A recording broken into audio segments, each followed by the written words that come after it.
спасибо за то, что вы сохранили нашу газету, любимую газету «Нурлатцев». Достижение именно коллектива, но и наша гордость нашего района. Фаягил Мустафинаның бөтен гомере газета белән бәйле. Полиграфия училищесын тәмамлаганнан соң баштан типографиядә, соңрак район газетасы редакциясендә тәрҗемәче, верст кылучы булып эшли. Я с теплотой. Мин редакциядә эшләгән елларымны аерым бер җылылык белән искә алам. Безнең коллектив бик тату, хәзер газета үз йөзен үзгәртте. Һәм ул күпкә яхшырды, кызыклы, заманча һәм бай. Татьяна Бурайкина да шул ук редакциягә машинистка булып килә. 3 елдан соң редактор урынбасары булып лаеклы ялга китә. Я рада, что сегодня... Бүген шундый чарада катнаша алуыма чиксез шатмын. Зур һәм күп милләтле районда яшәвем һәм 3 милләтле газетада эшләвем белән горурланам. И живу в таком районе. 36 ел Сәкинә Хәйруллина газетага шул кадәр гомерен багышлый. Шушы чорда эш шигырь җыентыгы чыгара. Татарстан Республикасының атказанган хезмәткәре исеменә лаек була. Хезмәт биографиясенең соңгы 10 елы җитәкче статусында. Элеккеге журналистлар булмый дигәндә газетаның бүгенге хезмәткәрләре нәкъ аны күздә тота. Һаман да иҗатта булган ветераныбыз редакциягә ярдәм кирәккәндә беренче булып кул суза. Бүген дә шушындай газета коллективының, телевидение коллективының хәзер инде алар Нурлат информ бердәмлеге, бер сүздә булып, бер максатта булып эшләүләре күренеп тора. Газетадагы яңалыклар да, телевидениедагы үзгәрешләр дә, ирешелгән уңышлары да бары тик бергә эшләүнең, аңлашып эшләүнең нәтиҗәсе генә. Бүген аларның һәр өчесе дә Нурлатның затлы залында район башлыгы Алмаз Әхмәтшиннән котлаулар кабул итә. ТАИСның 100 еллыгы уңаеннан билге һәм район газетасына алдагы ярты еллыкка әбүнә һәм билгеле инде рәхмәт сүзләре.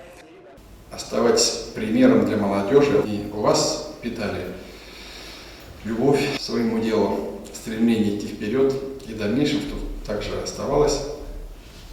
Здоровья вам, семейного благополучия. Бүгенге очрашу безнең өчен, без ветераннар өчен бик көтеп алынган. Истә калырлык вакыйга булды. Бердән рәхмәт Алмаз Сәлимовичка вакыт тауып безнең белән аралашырга, безнең котларга килә алды. Бу безнең газета, телевидение коллективы өчен үзе дәрәҗә. Алмаз Әхмәтшин район массы күләм мәгълүмат чараларының көчен һәм һөнәрмәнлеген югары бәяләде. Редакция журналистларын бәйрәм белән котлады. Я желаю от души, чтобы наша газета процветала именно в печатном виде. Вы лучшие в республике. И в интернете вы самые мобильные были, чтобы вас цитировали, чтобы вы развивались, были на гребне волны.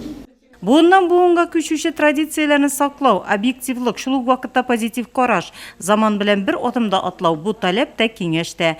Ә журналистларга җим һәр вакыт җитәрлек. Бүгенге масса күләм мәгълүмат чаралары хезмәткәрләренә бик матур туры килде. Менә бу шәһәрдәге матур үзгәрешләр. Мондый вакытта әлбәттә язасы да килеп тора, иҗат итәсе дә килеп тора. Тем более үзеңне аңлаганда, үзеңне укыганда, көтеп алганда, менә шушы нәрсәне алар уңай яктан шатланып эшлиләрдер дип уйлыйм. Ә шәһәрдә уңай үзгәрешләрне санап бетергесез. Һәм әгәр кеше үзенең туган җирен ярата икән, үз җиренең патриоты икән, аның андагы үзгәрешләргә шатланырга тиеш, һәм ул шатланадыр да.